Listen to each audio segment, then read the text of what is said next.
Bonjour à tous et bienvenue dans cette interview. Aujourd'hui, nous allons parler de la crise environnementale en Haïti, de sa multifactorialité, des enjeux et des défis.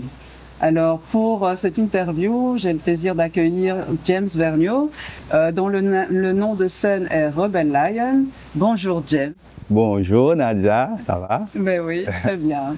Alors, James a été formateur, animateur, directeur créatif pour Playmakers Haïti. Pendant 4 ans, il a aussi été certifié en technique d'apiculture moderne par l'université Quisqueya et il est fondateur de l'entreprise Abeille Royale d'Haïti qui donne des services apicoles ici. Alors, il a également été formé en agriculture syntropique par des experts brésiliens formés par le père fondateur de cette méthode, donc Ernst Götsch. Et il a créé, par rapport à cette formation, il a créé un projet qui s'appelle donc Terrain expérimental syntropique. Et il est lui-même maintenant devenu formateur par rapport à l'agriculture syntropique. Il est également musicien, chanteur et compositeur. Alors, James, est-ce que par rapport au thème de cette crise environnementale, est-ce que tu peux te présenter en quelques mots par rapport à ce thème? Moi, je suis James Vergniaud, comme Nadia vient de dire, et je suis apiculteur certifié, que je travaille activement dans le domaine apiculture en Haïti, particulièrement pour sensibiliser les gens de l'importance des abeilles pour nos environnements. Et puis, on donne beaucoup de services apicoles, et puis bon, je suis activement aussi et formateur et coach de agriculture syntropique. Et je travaille avec un groupe formateur expert brésilien qui travaille en Haïti et 2 fois par an. Ils sont venus en Haïti pour donner des formations. Et puis moi, je suis là sur le terrain en tant que Haïtien et pour apporter mes apports en connaissance et agriculture syntropique et aux gens qui ont pris la formation et qui sont en train de expérimenter avec les principes et agriculture syntropique un peu partout dans le pays. D'accord, merci beaucoup. Alors, la première question, c'est, voilà, la crise environnementale en Haïti est grave. Elle impacte tous les Haïtiens.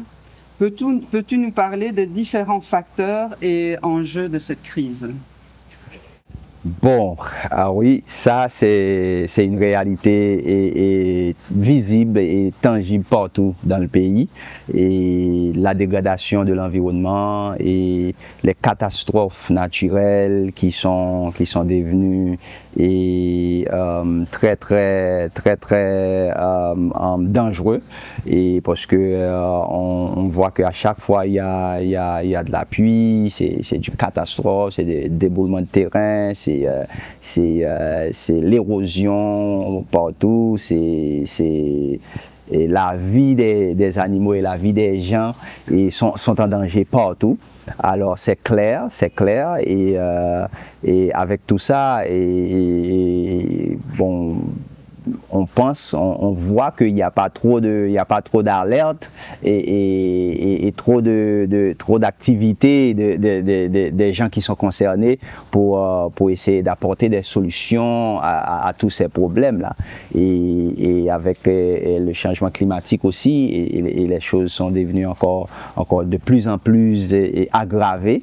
Et là, je pense que on a une et c'est comme une bombe sur nos têtes là, qui est prête à exploser, et on est dans des situations urgentes, très urgent à agir et à passer à l'action pour pouvoir apporter des problèmes à ces solutions. Des solutions, des problèmes, des solutions. Oui, oui. Et alors on dit qu'en Haïti, il ne reste que 2% de la couverture des forêts. Donc est-ce que c'est une réalité ici? Bon, et moi, je ne sais pas, et statistiquement parlant, je ne sais pas et comment ils sont faits le survey et pour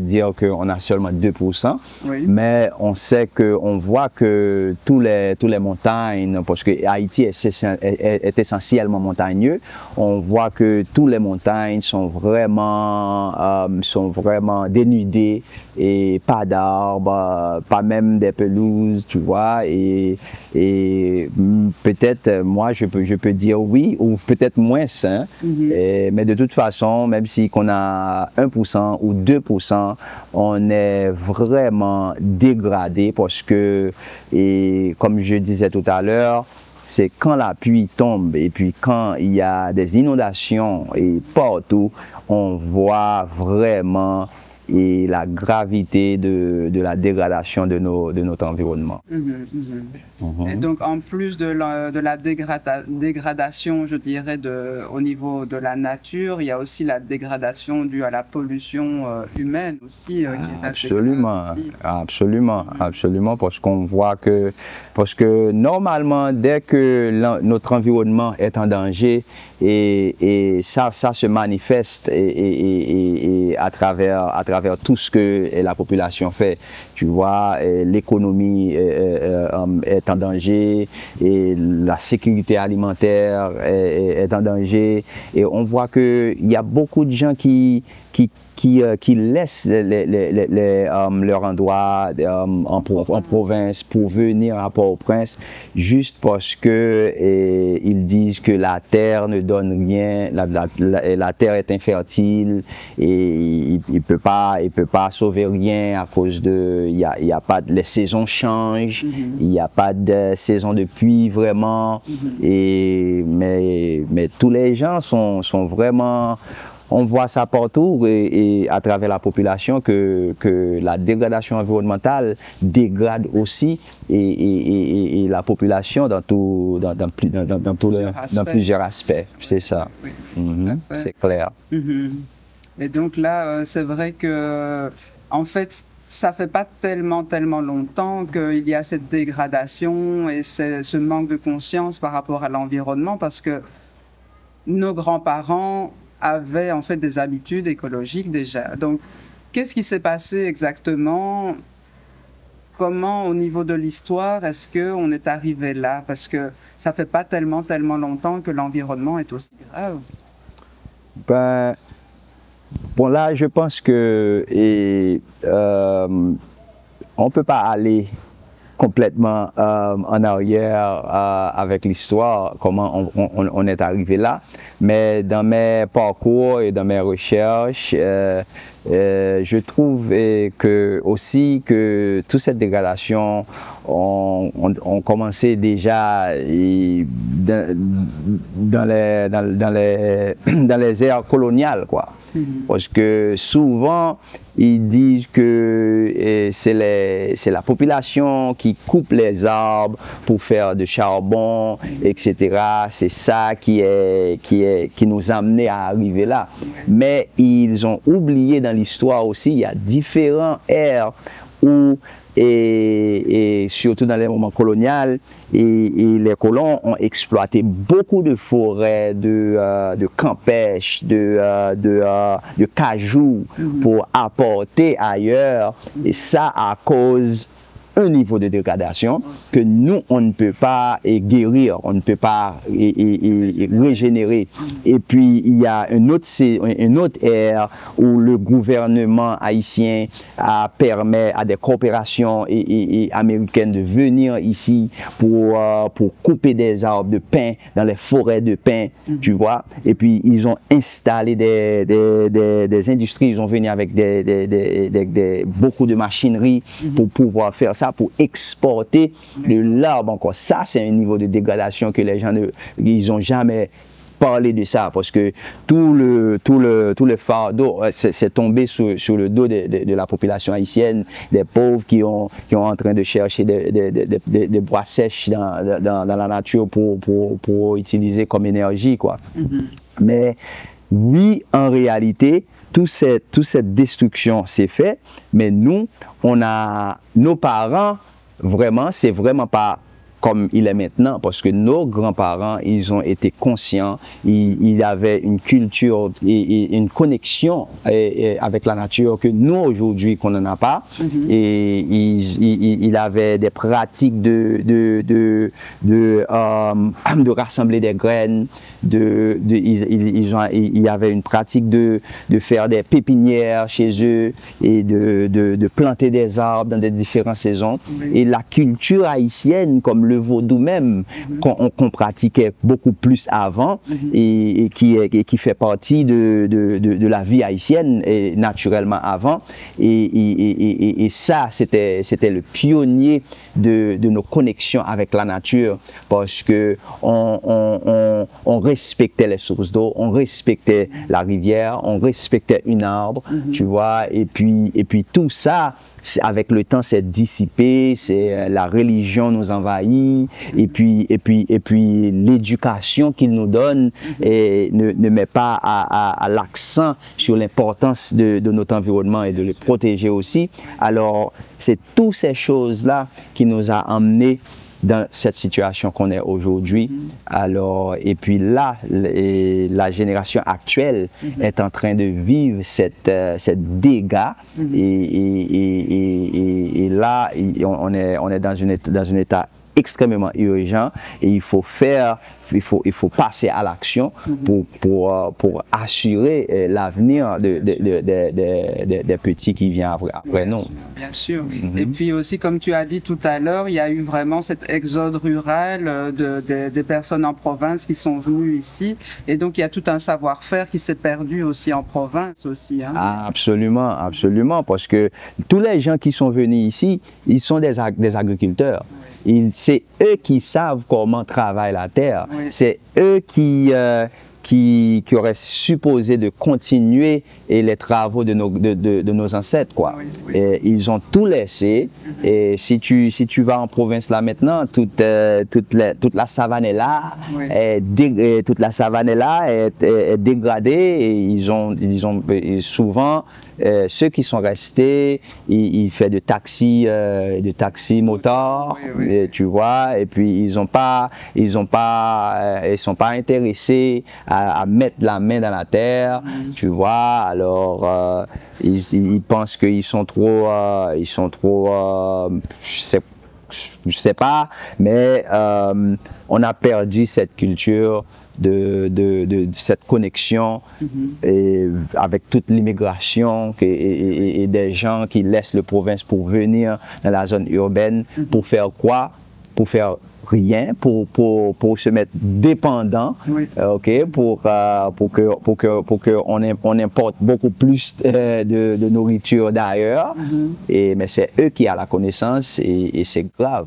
Oui, tout à fait. Et c'est vrai que le problème est accentué justement par toutes les importations, que ce soit de la République dominicaine ou bien des États-Unis. Absolument, absolument, parce qu'ils pensent qu'ils trouvent tout ce qu'ils ont besoin avec de l'argent qu'ils peuvent avoir dans les zones urbaines, et ils sentent qu'ils n'ont pas besoin de planter un arbre, ils n'ont pas besoin de s'aimer les graines pour avoir de nourriture saine, comme nos ancêtres avaient l'habitude de faire.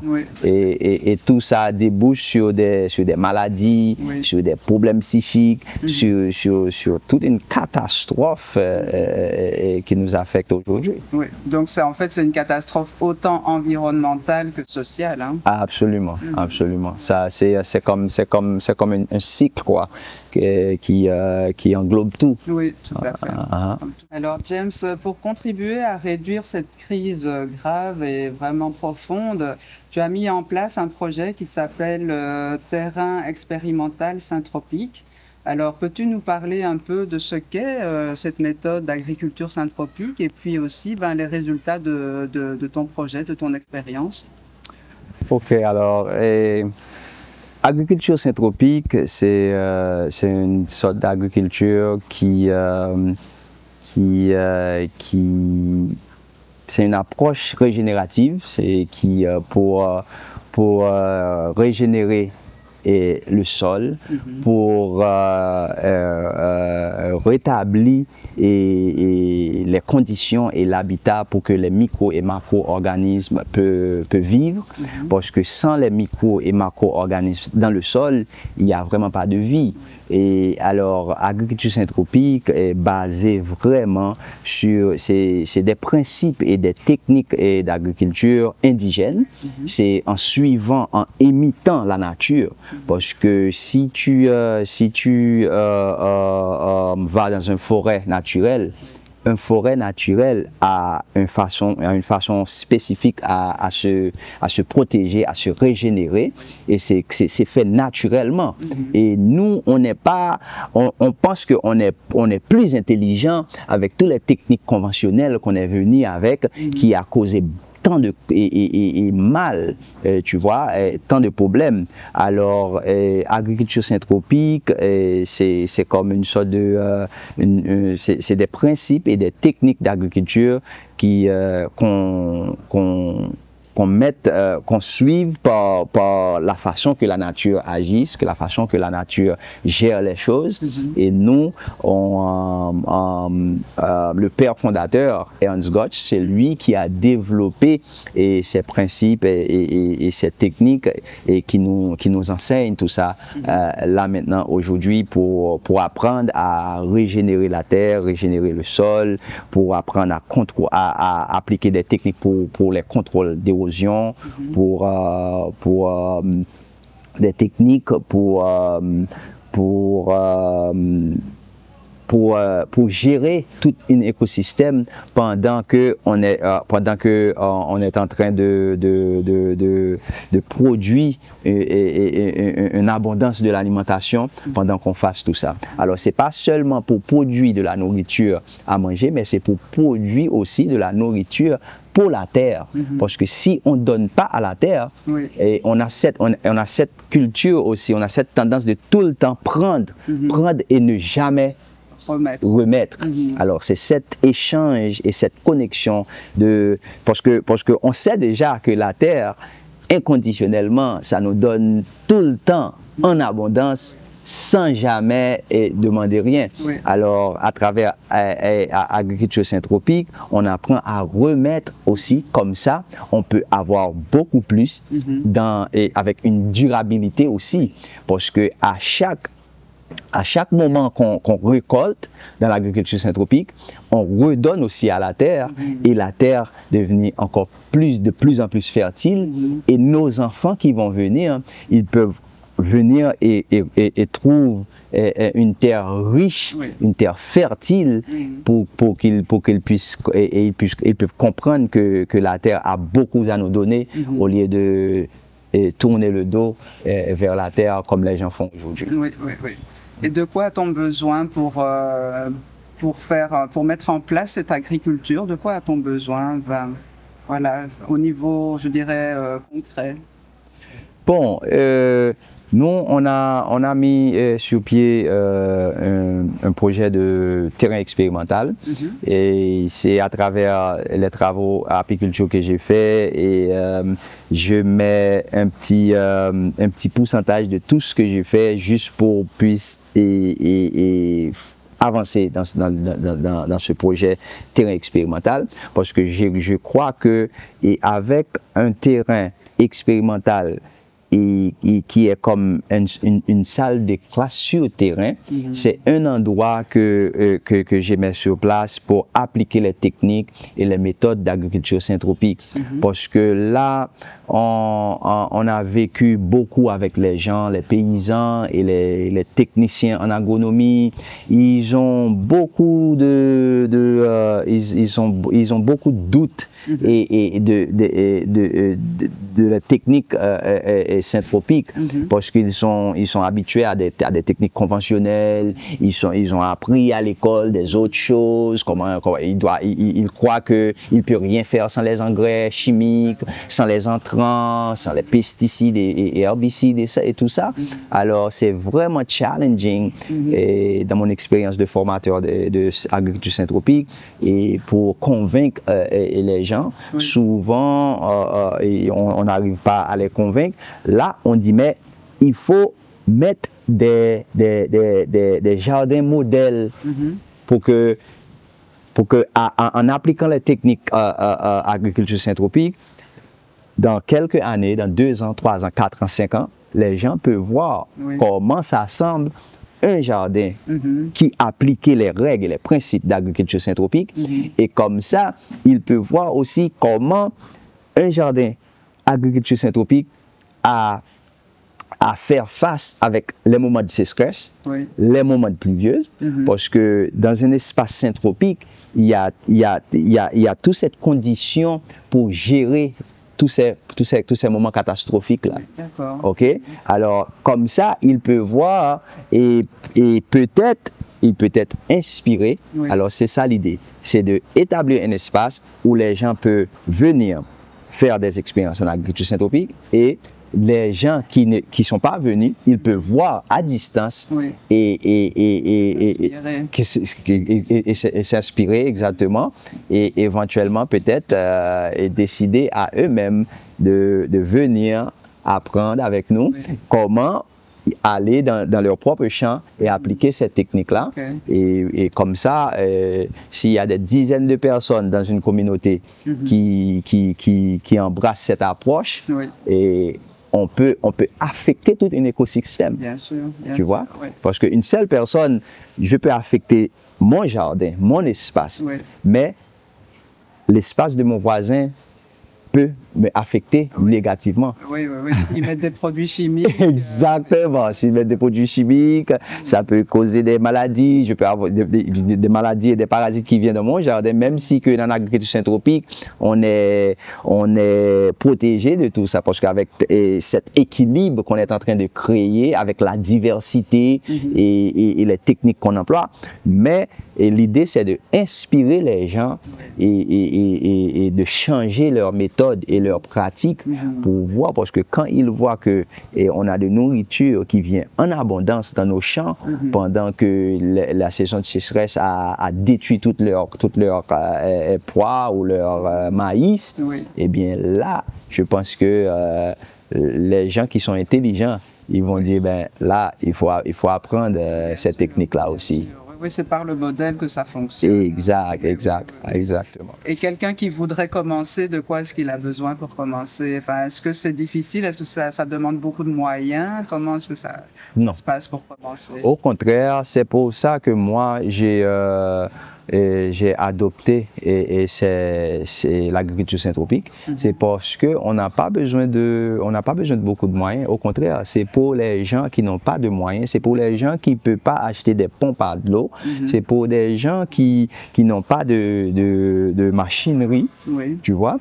Et parce que normalement, dans l'agriculture syntropique, on fait avec ce qu'on a. Parce que on peut arriver dans un environnement ou dans une communauté, parce qu'on utilise beaucoup la biomasse pour couvrir le sol. Il y a des endroits qu'on a, il y a tellement de sécheresse, il y a pas d'arbres, il n'y a rien. Il y a des endroits qu'on a peu à utiliser, mais on utilise ce qu'on a pour créer les conditions petit à petit et pour y arriver à créer, à régénérer l'espace et avec le temps pour que ça pousse des arbres, pour créer les conditions éventuellement pour avoir la possibilité de planter comment ça s'appelle ça, les plantes prioritaires, on appelle ça, parce que c'est les plantes qui donnent à manger. Et c'est pour ça, dans un premier temps, quand on est arrivé dans un espace qui est complètement dénudé et dégradé, qui est la situation pour nos terrains expérimentaux, parce qu'on voulait prendre même un espace qui est dégradé pour montrer à les gens comment... Parce que dans l'agriculture syntropique, vraiment, il n'y a pas de terres qui ne sont pas fertiles. Mais la fertilité est bloquée par des mauvaises pratiques. Mais quand on commence à appliquer des principes syntropiques, on commence à débloquer, décadenasser, on appelle ça, et tous les nutriments, tout ce qu'on a besoin dans le sol pour être fertile. Alors, il n'y a pas de terre qui ne sont pas fertiles. Oui. Mais la fertilité est là, mais elles sont bloquées. D'accord. Alors, on utilise cette technique-là pour débloquer cette fertilité, pour qu'on puisse avoir l'abondance et pour qu'on puisse avoir pour qu'on puisse avoir un écosystème qui est vivant, Oui. c'est ça, vivant et durable. D'accord. Et donc là, ton projet a commencé, ça fait combien de temps que tu as commencé ce terrain expérimental? J'ai commencé, ça fait 1 an, exactement. J'ai commencé en décembre 2022. Ok, là, on est en janvier 2024.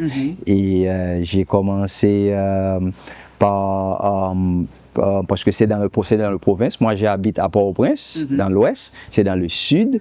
Et j'ai commencé avec l'objectif de aller chaque mois dans le sud pour travailler pendant 8 jours sur le terrain expérimental. Et je voulais avoir des gens, je pensais que les gens dans la communauté, ils vont voir que je viens de faire une autre chose pour leur inspirer, mais les gens ne sont pas vraiment trop intéressés parce que c'est de l'agriculture, c'est des travaux et dans le début, c'est dur, tu vois. Spécialement quand on a un espace complètement dénudé, tu vois, et le sol est compacté comme de la pierre, tu vois. Alors cette étape-là est vraiment compliquée, mais j'ai commencé en décembre 2023, on commence à créer des lignes en contour parce que l'espace est dans une pente. On commençait à créer des lignes en contour avec ce qu'on appelle un niveau A. Et puis, c'est une technique, c'est pour capter l'eau quand la pluie tombe. Okay? Et puis, on commence à planter des herbes éléphants parce que c'est ça qu'ils ont dans le sud. Parce que si j'arrive dans une zone qui ont d'autres ressources, c'est ça que je vais utiliser. Alors, c'était des herbes éléphants. On a fait des boutures, des milliers de boutures des herbes éléphants. Et on a commencé à planter des cinquantaines de mètres de herbes éléphants pour créer et cette contrôle d'érosion et pour mettre en place les conditions pour pouvoir venir quelques mois plus tard pour commencer à planter. Et c'est ça qui s'est passé. Et j'ai passé environ 6 mois à faire ces travaux-là chaque mois.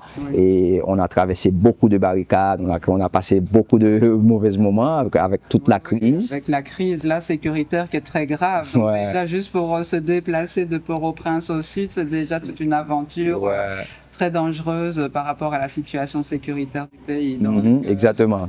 Mais exactement. Alors, mais c'est ça ce que je voulais faire parce que je me disais, mais le temps passe et il faut agir et il faut comme les Haïtiens disent, il faut braver les dangers pour arriver à faire ce qu'on veut faire.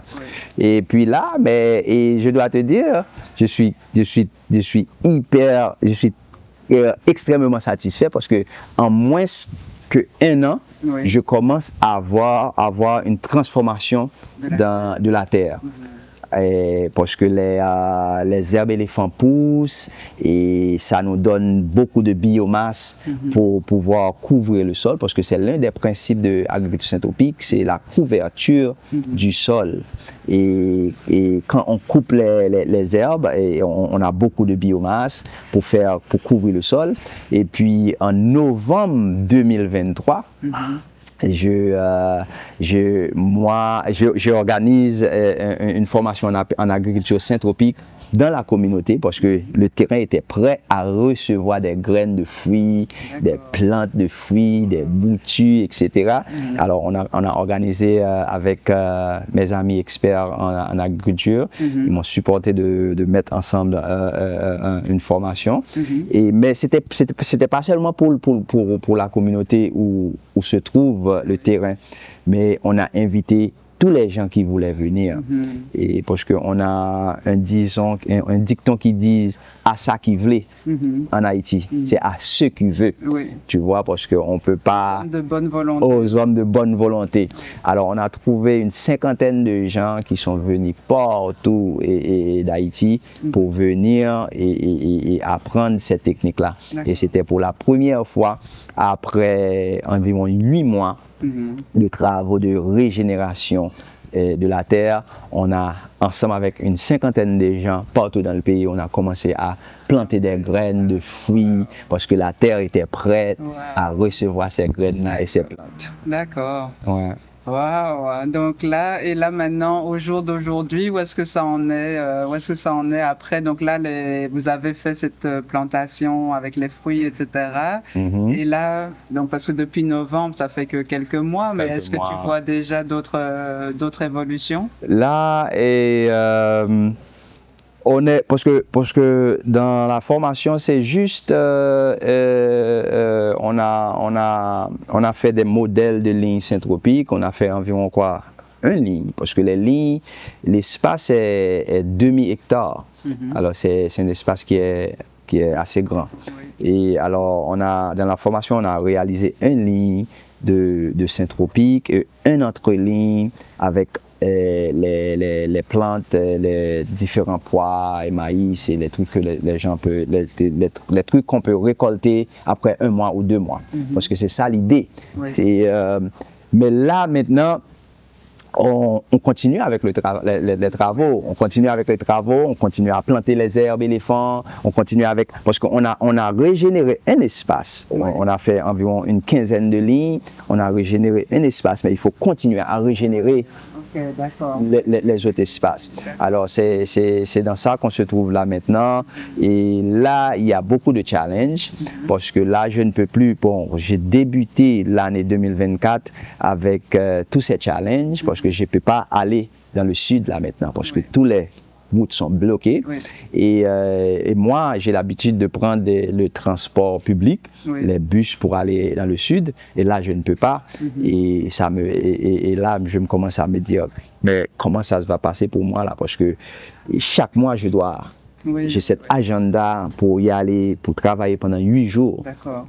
Même si j'ai un travailleur avec moi qui travaille en temps partiel, qui travaille 3 fois par semaine, mais lui, il est là juste pour faire des travaux, pas des travaux techniques, parce qu'ils n'ont pas encore la connaissance comme je suis.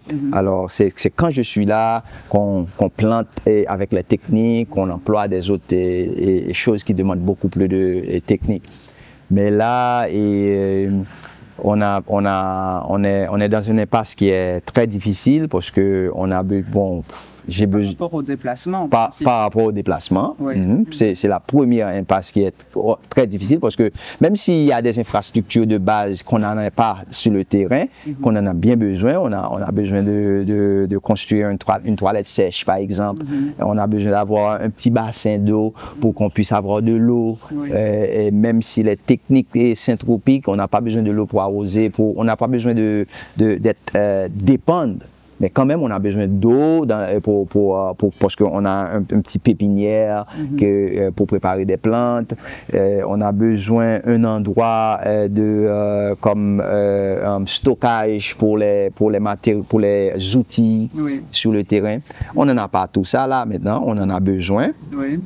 Et ouais, c'est ces choses-là qu'on a besoin. Et puis c'est la possibilité de aller sur le terrain et chaque mois comme il le faut, parce que quand je rate 1 mois, je me sens pas trop bien, parce que c'est comme il y a une vision, et je veux que les changements, parce que les changements commencent déjà, et il faut continuer, parce que dans l'agriculture syntropique, c'est l'agriculteur qui est le gardien, tu vois, et normalement ce qui est bon dans l'agriculture syntropique, c'est que dès que tu fais ce qu'on doit faire, et après 5, 6, 7 à 8 ans, l'espace va devenir indépendant, autonome, et là, ça peut continuer tout seul, et ça va nous bombarder avec de la nourriture, continuer, et puis comme ça, on peut passer à d'autres choses, tu vois. Et c'est pour ça que j'ai commencé depuis 1 an, j'aimerais pas arrêter ces travaux. Bien sûr. Ah oui, donc là, c'est vrai que les conditions sécuritaires empêchent beaucoup de choses. Pour l'instant, c'est vraiment difficile. En tout cas, oui, ce projet-là, et donc les 50 personnes que vous avez formées au mois de novembre, qui sont dans tout le pays. Donc, est-ce que tu as des nouvelles de comment est-ce que ça se passe pour eux? Est-ce qu'ils ont pu développer eux-mêmes des projets là-bas où ils sont? Bon, là, normalement, parce qu'après chaque formation, on a un groupe WhatsApp qu'on crée avec tous les participants.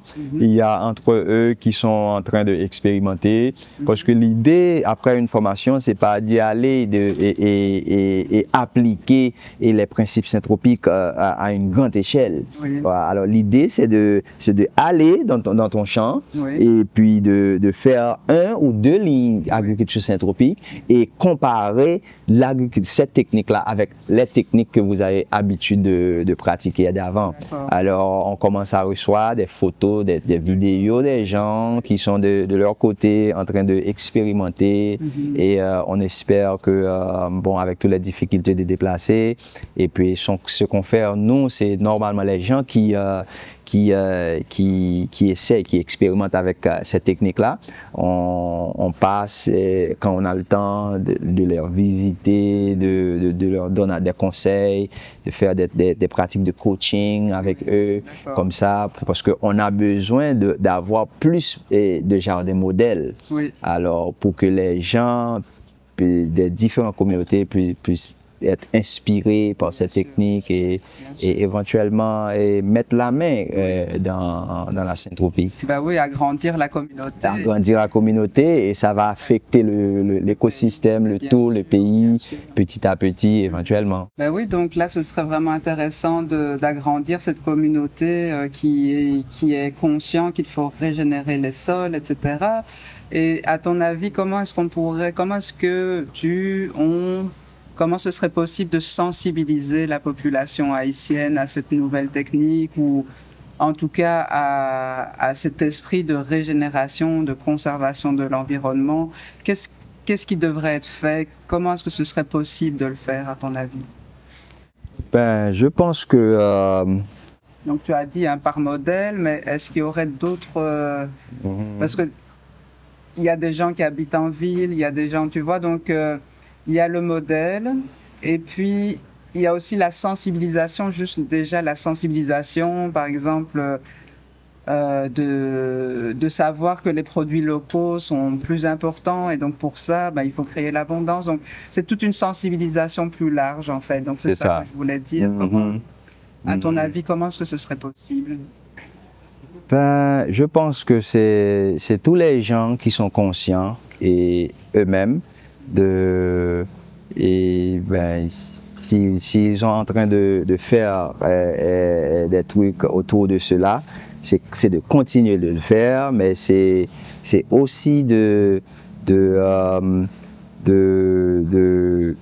peut-être sensibiliser les plus jeunes, parce que les petits, ils ont besoin de cette sensibilisation, parce que on voit que nos aïeux, les grands, ils s'en vont.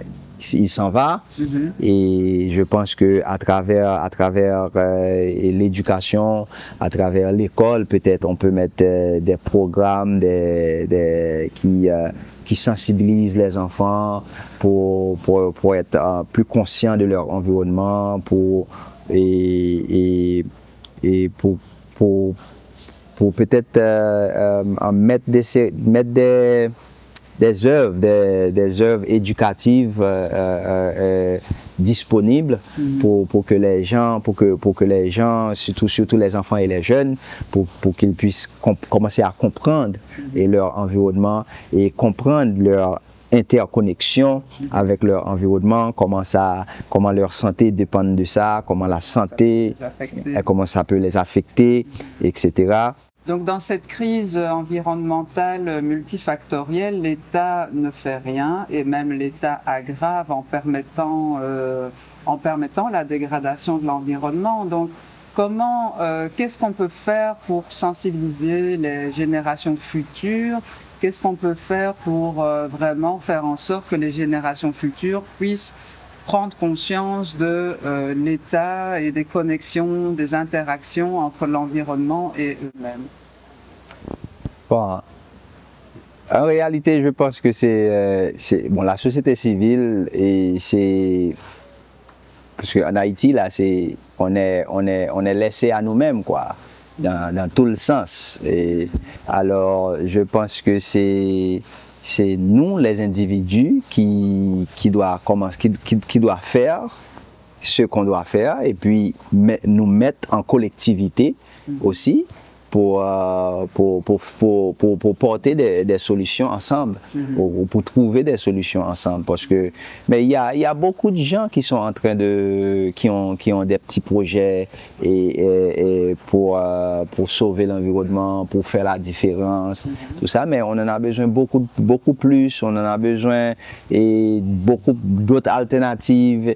Et l'une des solutions que je pense, c'est de si la société civile a eu la possibilité, moi si j'ai eu la possibilité, avec tous ces différents de modèles de jardin que j'aimerais créer et j'aimerais mettre en place avec des collaborations des différents des propriétaires de terrain qui est conscient de cette pratique-là. Et c'est une opportunité de donner des boulots aussi aux jeunes, parce que les jeunes, il y a plein de gens qui ont besoin d'un petit boulot à temps partiel, même si c'est des jeunes qui sont encore à l'école, si on peut créer des petits boulots de 2 heures de temps, de 3 heures de temps, tu vois, et comme ça, même si les gens c'est pas vraiment qu'ils veulent faire l'agriculture, mais ils ont trouvé un petit boulot dans le domaine et il est là. Et c'est un moyen aussi de le sensibiliser, de le exiger de suivre des ateliers. Et ils sont là, ils ont leurs mains dans le sol. Et tout ça, c'est des petits atouts pour sensibiliser les gens, pour mettre les gens dans la situation de agir, tu vois. Et en plus,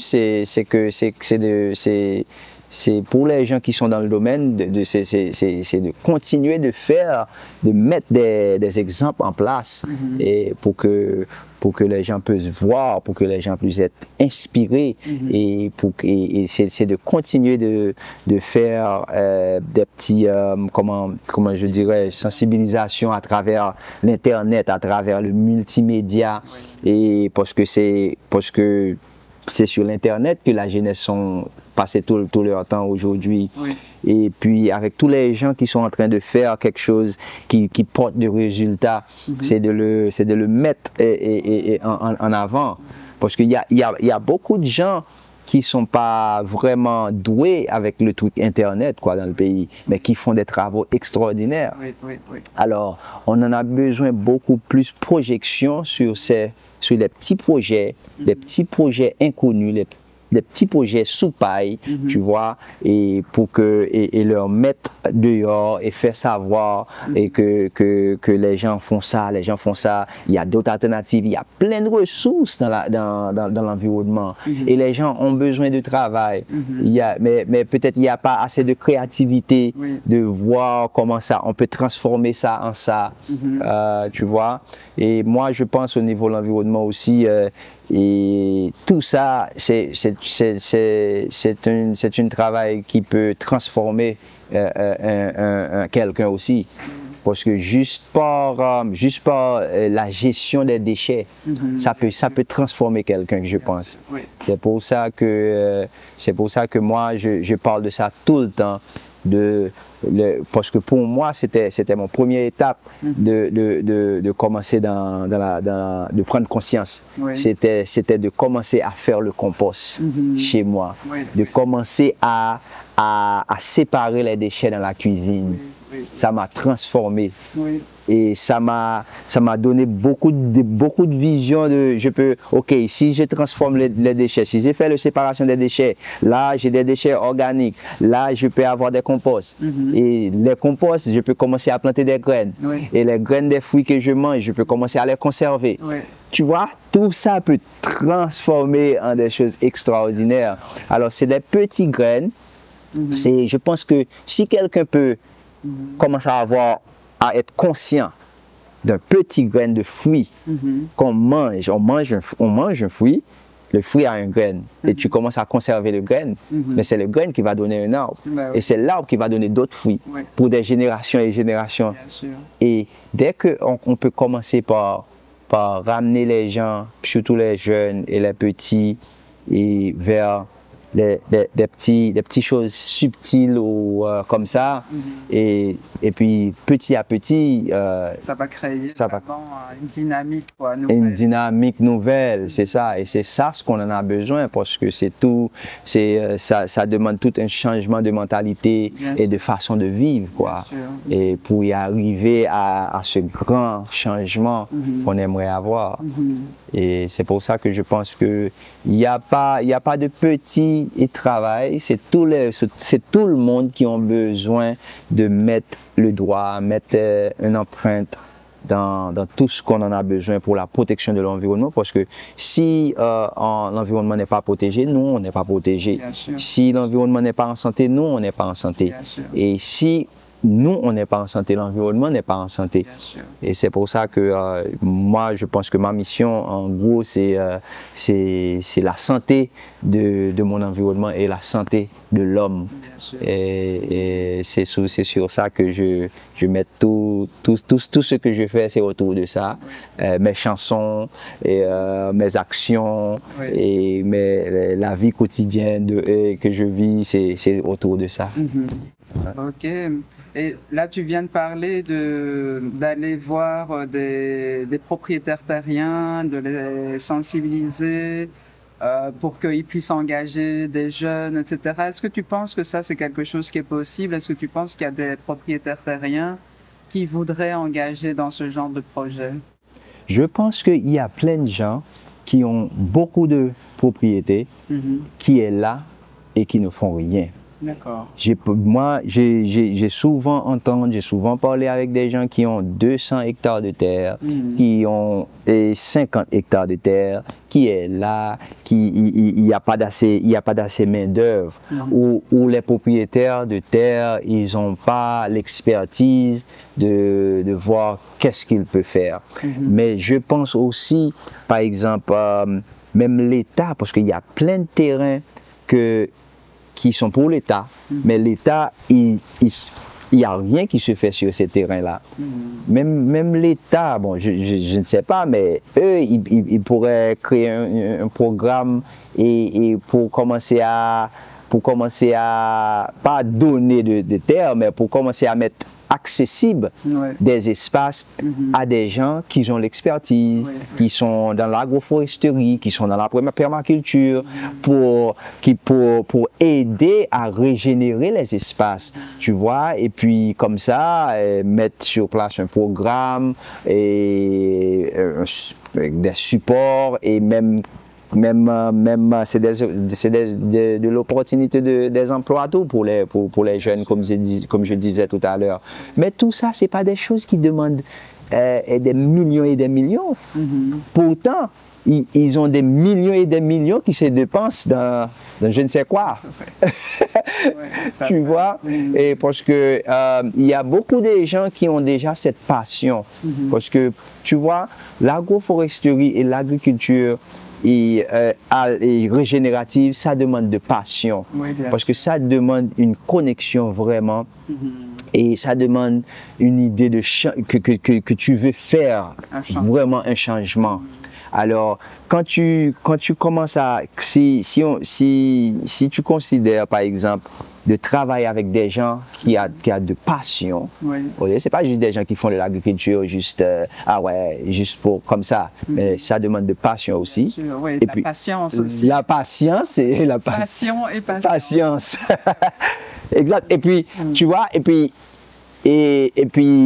l'abondance, ça va venir avec, tu vois. On n'a même pas besoin de penser avec ça. Ça va venir, parce que dès que tu donnes et tu mets tout le cœur et les larmes dans ça, ça va venir avec beaucoup d'autres récompenses. Bien sûr. Alors, je pense qu'il y a plein de possibilités. Tu vois, mais est-ce qu'il y a assez de possibilités? Parce qu'il y a plein de programmes. Chaque année, tu entends des gens qui vont planter 1 million d'arbres, qui vont planter 200 000 d'arbres.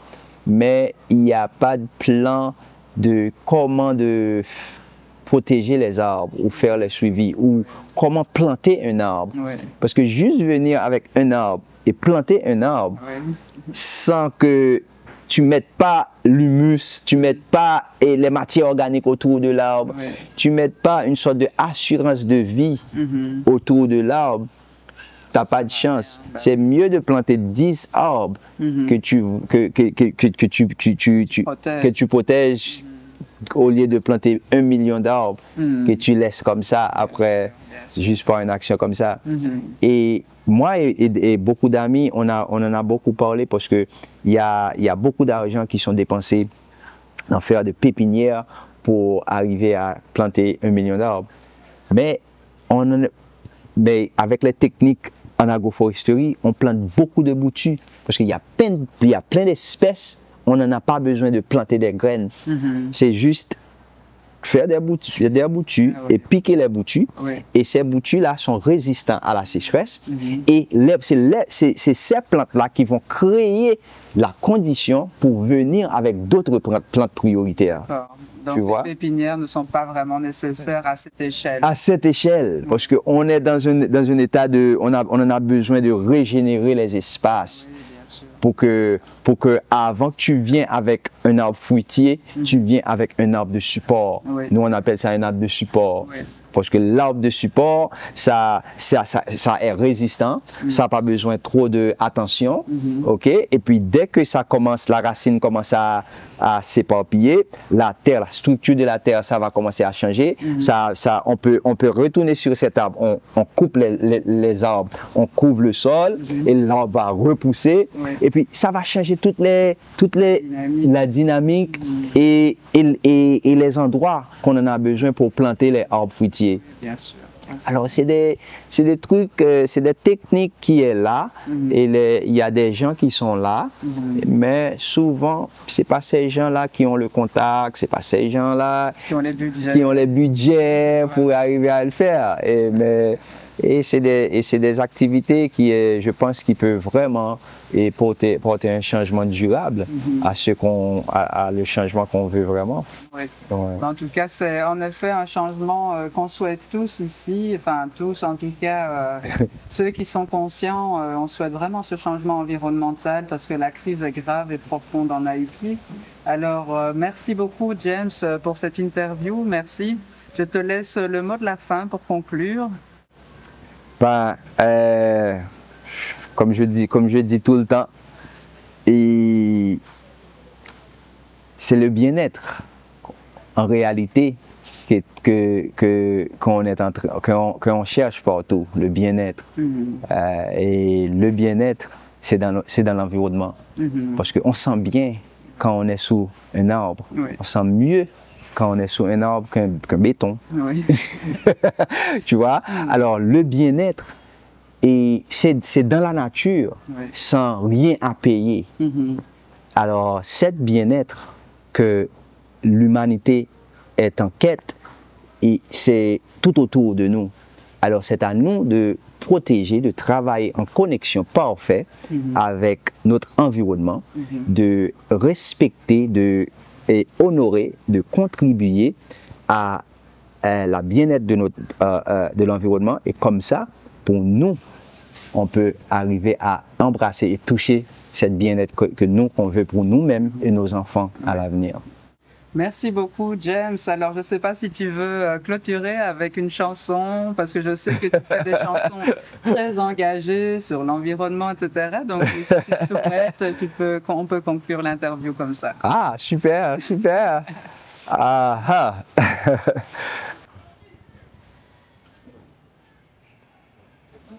Alors, je vais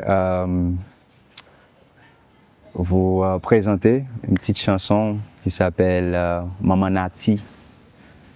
C'est Mère Terre ou Mère la Nature.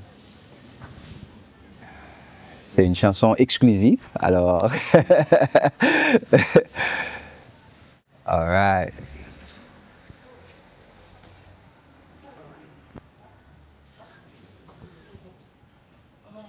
Depuis les mouettes pas j'en poussé, Depuis les patins des oiseaux chantaient, depuis les mouets sous l'eau pas descendre. T'es gon sentiment, maman, la tête prend cabane. Ouais, recevoir toute vibration, voyez ben moi. Des as mauvais temps fait me sentir comment pas bien.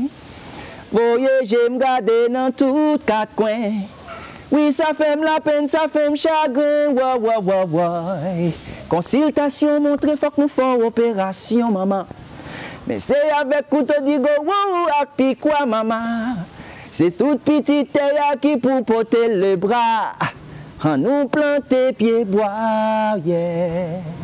Maman. Maman Natia, oh aïe aïe aïe aïe aïe, me chanter maman, maman qui baille la vie, oh Lord, maman, maman Chovio, oh wa wa wa wa wa, me chanter maman, maman qui baille la vie. Sur yon ritak tout harmonie pour ton petit mélodie. Mobilisé tourner dans combit. En pile cas, j'en fait pas gain temps pour nous perdre.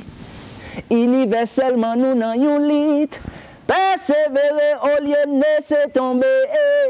Choisir guérir au lieu de nous choisir blesser. Situation dégénérée, faut que nous régénérer. La vie, bah yon vie woman yon l'autre figure. Non, étagner la demande pour nous faire une solution, maman. Mais c'est avec couteau digo, wouh, ak pi quoi, maman. C'est toute petite terre qui pour porter le bras. En nous planter pieds bois, ouais, maman. Maman Natia, oh la la la la la, chantez maman. Maman qui baille la vie, c'est vrai. Wow, bravo, merci en pile, merci en pile. C'était donc James Vergniaud, dit Rebel Lion. Merci pour cette interview, James, merci beaucoup. Merci à vous, merci à toi Nadia. Merci. À la prochaine. À bientôt.